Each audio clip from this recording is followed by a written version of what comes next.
నమస్తే అన్న, అందరికీ నమస్కారం. కువైట్ పైన ఇరాన్ భీకరమైన దాడులు చేస్తూ ఉందన్నమాట.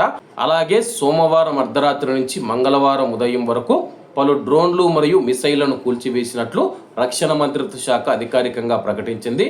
రాత్రి వేళల్లో వినిపించిన పేలుడు శబ్దాలు ఏవైతే ఉన్నాయో డ్రోన్లు మరియు క్షిపణులు పేల్చడం వల్ల వచ్చాయని చెప్పేసి కువైట్లోని ప్రజలు ఎవరూ భయపడవలసిన అవసరం లేదని చెప్పేసి రక్షణ మంత్రిత్వ శాఖ తెలిపింది.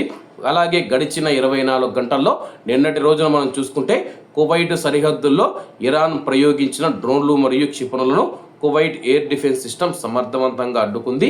ఈ మేరకు రక్షణ మంత్రిత్వ శాఖ అధికారిక గణాంకాలను విడుదల చేసింది. అలాగే గడిచిన 24 గంటల్లో ఇరాన్ చేసిన దాడుల్లో కువైట్ సైన్యం విజయవంతంగా పలు డ్రోన్లు మరియు మిసైళ్లను కూల్చివేసింది.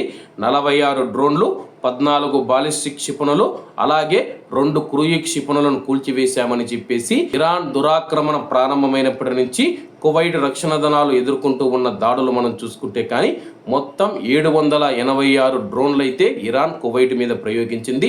అలాగే 350 బాలిస్టిక్ క్షిపణులు, 15 క్రూయిజ్ క్షిపణులనైతే కువైట్ దేశం పైన ఇరాన్ ప్రయోగించిందనమాట. అందులో 99% వరకు మనం చూసుకుంటే గాల్లోనే పిలిచివేస్తే 1% మాత్రమే ఇరాన్ సక్సెస్ అయిందనమాట.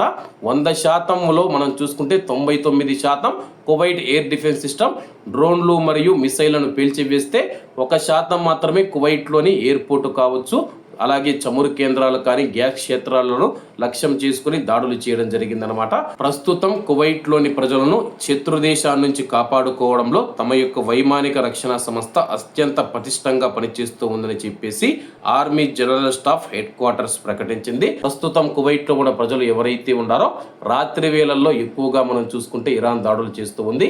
రాత్రి వేళల్లో ఎవరైనా బయటికి వచ్చేవారో అత్యవసరమైతే తప్ప, లేకపోతే ఇళ్లలోనే ఉండడం మంచిదని చెప్పేసి అధికారులు తెలిపారు.